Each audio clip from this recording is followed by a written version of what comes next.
안녕하세요. 금요사건 파일 디바제시카입니다. 2019년 3월 23일 새벽, 전라북도 군산에 살던 남성 김 씨는 깊은 잠에 빠져 있었습니다. 근데 이 정막을 깨고 갑자기 전화벨이 울렸죠. 일어나서 찡그리면서 핸드폰을 봤어요. 그랬더니 발신인은 평소 알고 지내던 52세의 남성 안 씨. 이 새벽에 무슨 급한 일인가 싶어서 바로 전화를 받았죠. 그러자 목사님, 저희 아내가 많이 다쳤어요. 저 때문이에요. 아내는 지금 농수로에 있고요. 전 죽으러 갈 거예요. 이 말을 끝으로 안 씨는 전화를 끊고요. 핸드폰을 끈 채 잠적합니다. 누가 들어도 심상치 않은 내용이잖아요. 그래서 김 씨가 급히 경찰에 신고를 하게 되는데요. 전화상 안 씨의 말은 사실이었습니다. 그가 말한 농수로에서 싸늘한 여성의 시신이 발견돼요. 그리고 피해자는 안 씨의 아내 63세 A 씨였죠. 그런데 이 발견된 모습이 조금 기이합니다. 마치 잠을 자듯 베개를 베고 이불까지 덮은 채 사망해 있던 겁니다. 이 자칫 잘못 보면 무슨 평온한 죽음을 맞이했나? 라고 착각이 될 정도예요.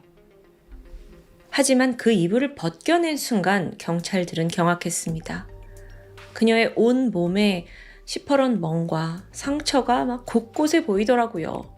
또 얼굴 또한 형체를 알아보기 힘들 정도로 부어 있었고요. 이건 누가 봐도 명백한 폭행의 흔적이었죠. 게다 충격적인 게 더 있습니다. 그녀의 생식기 근처에서 정액이 나와요. 즉 사망 전에 성폭행이 있었다는 건데요. 아니 근데 애초에 남편이 이거 신고를 한 거잖아요. 근데 이 지금 죽은 아내의 상태를 봤을 때 이걸 남편이 이랬다고? 그렇게 생각하기 어려울 정도로 정말 참혹했습니다. 그럼 혹시 남편이 떠난 후에 피해자에게 어떤 문제가 생긴 거 아닐까? 그렇게 생각을 하게 되죠. 자, 이런 전후 상황을 미처 파악하기도 전에 경찰에게 또 다른 연락이 도착합니다. 형사님, 여기 피해자가 더 있습니다. 이 A씨가 앞서 발견된 농수로에서 11km 떨어진 지점에서 또 다른 여성의 시신이 발견된 겁니다. 심지어 상태는 더 심각했어요. 온 몸이 전깃줄과 테이프로 묶여 있었던 겁니다. 하지만 기적적이게도 그녀는 미세하게나마 숨을 쉬고 있더라고요. 살아 있었습니다. 머리에 심각한 상처를 입어서 잠깐 정신을 잃은 상태였고요. 인근 병원으로 바로 후송했죠. 그리고 놀랍게도 생존한 이 여성은 앞서 시신으로 발견된 A씨의 친언니 72살의 B씨였습니다. 자매예요. 병원에서 겨우 의식을 차린 B씨는 뇌 기능이 저하될 정도로 큰 부상을 입었습니다. 하지만 눈을 뜨자마자 더듬거리면서 범인을 지목해요. 저랑 여동생 공격한 건 제부 안 씨입니다. 이 결정적인 증언이 나온 후부터 수사는 급물살을 타게 됩니다. 경찰은 우선 이 안 씨를 찾기 위해서 CCTV를 통해 행방 다 뒤졌고요. 다행히도 불과 3시간 만에 그 위치가 파악됐죠. 충청남도의 한 졸음 쉼터더라고요. 신속하게 경찰이 출동해서 그를 검거하는데 안 씨가 체포되는 순간 바로 자백을 합니다. 예, 제가 아내를 죽였어요. 근데 진짜 일부러 죽인 건 아니에요. 사고라고요. 그게 진실인지는 이제부터 알아봐야겠죠. 일단 안 씨 부부는 이혼 소송 중이었습니다. 별거를 하고 있었어요. 사건 전날인 3월 22일 안 씨가 군산 조촌동에 위치한 아내의 집을 방문합니다. 그리고 이 집에는 언니 B 씨도 함께 있었어요. 자매가 함께요.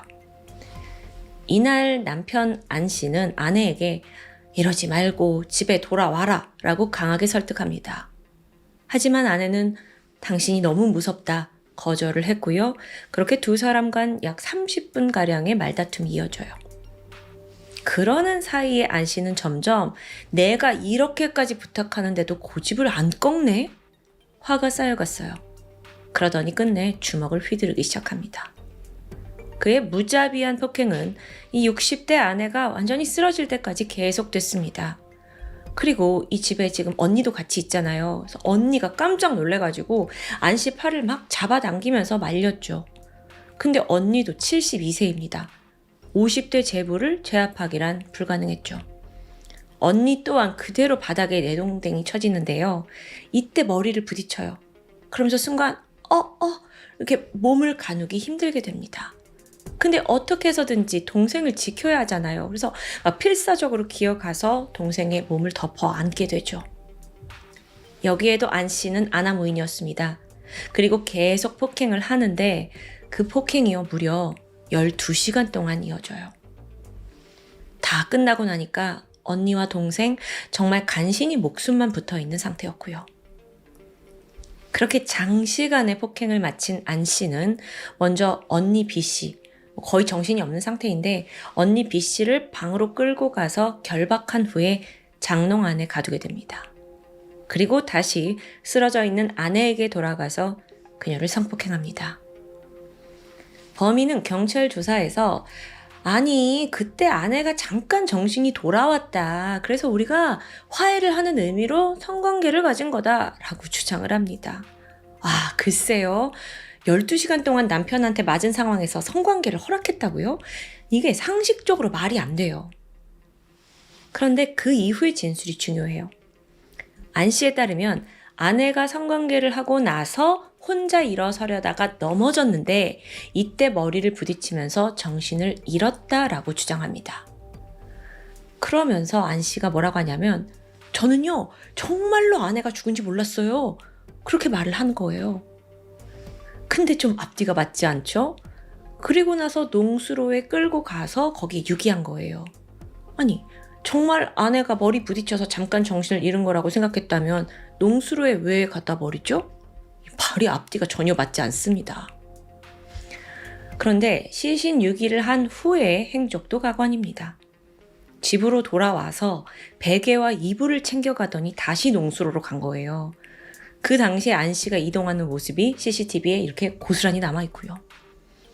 방금 살인을 한 사람이라곤 상상도 못할 정도로 침착하고 여유로웠습니다. 그 이제 베개랑 이불 가져가서 아내 시신에 그렇게 둔 거죠. 베개 해주고 이불 덮어주고. 그래서 경찰이 당신 왜 이런 행동을 했냐 수차례 물었어요. 근데 또 여기에 대해서 안 씨가 침묵으로 일관했죠. 말을 하지 않는 겁니다. 자, 어쨌든 아내를 그렇게 유기한 후에 또 다른 문제가 남아 있습니다. 바로 장롱에 넣어둔 언니였죠. 다시 집으로 돌아갔고 안 씨는 정신을 잃은 B 씨를 꺼내서 다른 지점의 논두렁에 유기한 거예요. 그녀 또한 죽은 줄 알았겠죠. 그리고 나서 갑자기 그 지인, 앞서 등장한 목사님이라는 분한테 전화를 해가지고 아내가 여기 있다. 나는 죽으러 갈 거다. 이렇게 위치를 말해준 겁니다. 왜 그런 연락을 취했냐라는 질문에는 자기는 이미 죽을 각오를 했대요. 그래서 다친 아내를 구해줄 사람을 찾아서 김 씨한테 연락을 한 거다. 좀 궤변 그 자체입니다. 사실 왜 이런 행동을 할까 여러분도 예상이 될 거예요. 네, 가명을 받기 위해 애를 쓰는 거죠. 근데 이게 실제로 먹혔어요. 사건을 수사한 경찰은 안 씨가 일단 지인에게 자수를 했잖아요. 그 점도 인정을 했고 그러면서 죄목이 살인이 아닌 상해치사로 판단하게 됩니다. 그러던 2019년 8월 돌연 안 씨의 죄목이 살인 및 친족 강간으로 바뀌게 됩니다.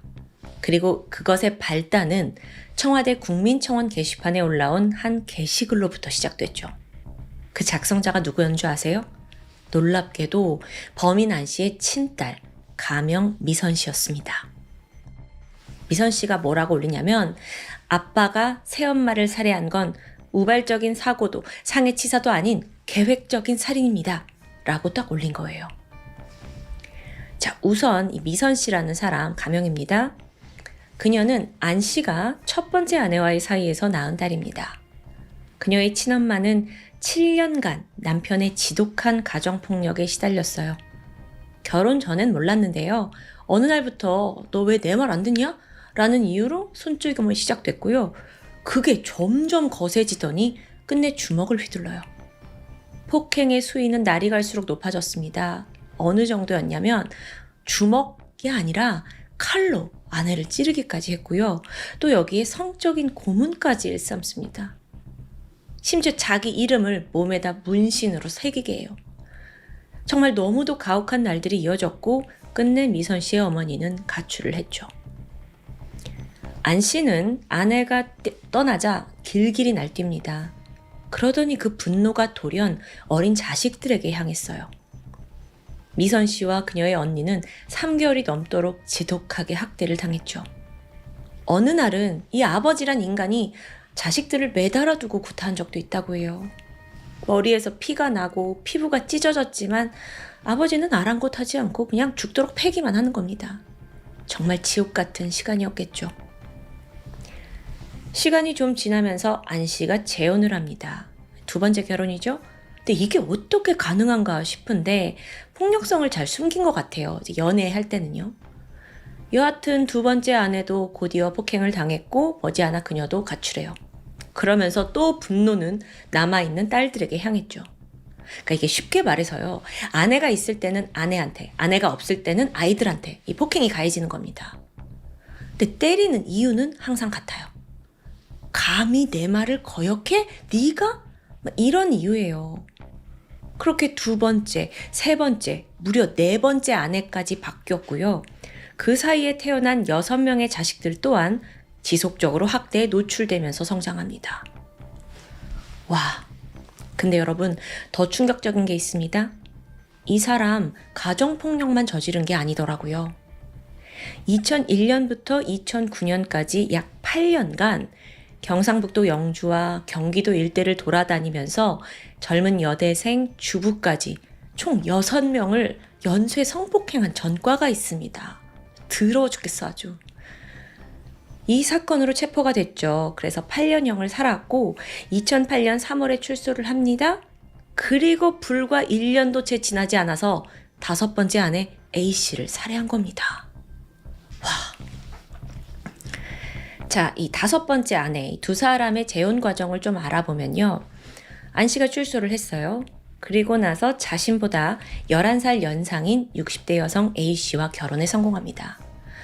2사람이 어디서 어떻게 만났는지는 잘 밝혀지지 않았어요. 근데 사실 이때 안 씨는요, 성폭행 전과가 있잖아요. 그래서 전자발찌를 착용하고 있었거든요. 그러니까 아내 A씨도 이걸 모르지 않았을 거예요. 그러니까 그의 과거를 어느 정도 품은 것 같아요. 어쨌든 결혼을 했고 2사람은 처음엔 단란한 가정을 만들었나 싶었습니다. 남편은 자상했고 A씨도 행복을 느꼈고요. 근데 그게 고작 1달도 가지 못해요. 어느 날 갑자기 안 씨가 야, 너 다른 남자랑 잤냐? 뜬금없이 지금 신혼 1달 차인데 아내한테 바람을 폈냐고 추궁하는 겁니다. A씨도 황당했죠. 그래서 아니다 라고 말을 하지만 안 씨가 전혀 믿질 않아요. 아니 어쩌면 진실이 중요한 게 아니라 그냥 아내를 때리기 위한 구실이 필요한 건 아닌가라는 생각도 듭니다. 그때부터 남편은 골프채를 들더니 A씨를 폭행하는데 야, 너 바람 폈잖아. 왜 거짓말해? 막 무자비한 폭행이에요. 자기가 알던 그 남편의 모습이 아닌 거죠. 결국 이게 너무 무서웠고 폭행을 견디다 못한 A씨가 그래 맞다 내가 바람 폈다 이렇게 거짓으로 시인까지 하게 됩니다. 이날 이후로 상습적인 폭행이 이어졌어요. 그리고 심지어 성고문까지 자행했고요.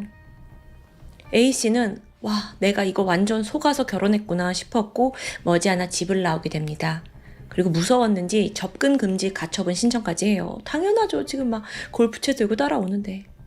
근데 결국 이 일이 안 씨의 분노를 더 자극하는 도화선이 되고 말아요. 분노에 찬 안 씨가 A 씨를 어떻게 벌할지 심각하게 고민하기 시작한 거예요. 그러더니 A 씨가 살고 있는 그 이웃집 남성을 매수해요. 그리고 그녀의 집을 감시하고 일거수일투족을 무슨 일이 있는지 보고해달라고 의뢰합니다. 그리고 사건 당일이었어요. 그는 발목에 차고 있던 전자발찌 부수고 아내의 집으로 쳐들어갑니다. 자, 전자발찌를 부쉈다라는 건 이 사람이 애초부터 어떤 사건이 집안에서 벌어질 걸 좀 예상하고 있었던 건 아닌가라고 생각이 들죠. 사실 앞서 뭐 들어가서는 우리 이제 잘해보자 라고 자기가 막 얘기했다라고는 하지만 결국에는 아내 A씨를 12시간 폭행하고 시신 농수로에 유기했어요. 이게 정말 인간인가 싶어요. 재판이 시작이 되는데 안 씨는 아주 꿋꿋하게 억울함을 주장합니다. 폭행을 한 건 맞다. 근데 고의적인 살인은 아니다. 화해도 했고 기분 좀 풀어주려고 합의하에 성관계였다. 라고 변명하기 바빴죠. 하지만 이때 오히려 그 친딸이 청원 글을 올리게 되면서 분위기가 반전된 겁니다. 범인의 추악한 민낯이 까발려졌고요. 그러면서 1심 재판부는 와, 안씨 너 진짜 반성 안 하는구나. 너 가명의 소지 절대 없어. 하면서 그에게 무기징역을 선고해요. 항소를 하긴 했지만 2심 또한 원심과 마찬가지로 무기징역을 선고합니다. 현재 그는 차디찬 교도소에서 복역 생활을 이어가고 있는데요. 이 사건 아직 끝이 아닙니다. 더 큰 비극이 하나 더 남아 있어요. 지난 2021년 8월 대한민국 전역을 분노하게 만든 아동 학대 사건이 있었습니다. 일명 용인 조카 학대 사망 사건으로 알려져 있는데 대체 이 사건이 오늘의 그 안씨 사건과 어떻게 이어진다는 거냐? 정말 충격적이게도 조카를 학대해서 죽음에 이르게 한 이모가 34살의 미선 씨였습니다. 네, 아까 그 아버지 엄발하게 해달라는 그 안씨 친딸이요. 그 청원 올리고 고작 1년 6개월 만에 자기 조카를 고문해서 살해한 겁니다. 2022년 1월 미선 씨에게는 징역 30년, 그녀의 남편에게는 징역 12년이 선고되었습니다. 그녀는 항소했지만 기각되면서 형이 확정돼요. 게다가 조사 과정 중에 더 밝혀진 게 있는데 죽은 아이의 친모 있잖아요. 친모 또한 이모의 학대를 알고 있었대요. 근데 방치한 거예요. 그래서 이 엄마 또한 징역 2년이 선고되었죠. 참 씁쓸합니다. 가정폭력을 일삼던 아버지를 비난하면서 벌을 받아야 한다라고 말하던 딸이 아동학대 사건의 주범이 된 정말 기가 막힌 상황입니다. 국민청원 글을 보면 미선 씨가 나는 아버지의 학대로 악몽 같은 삶을 살았다라고 말했어요. 근데 왜 같은 짓을 되풀이한 거예요?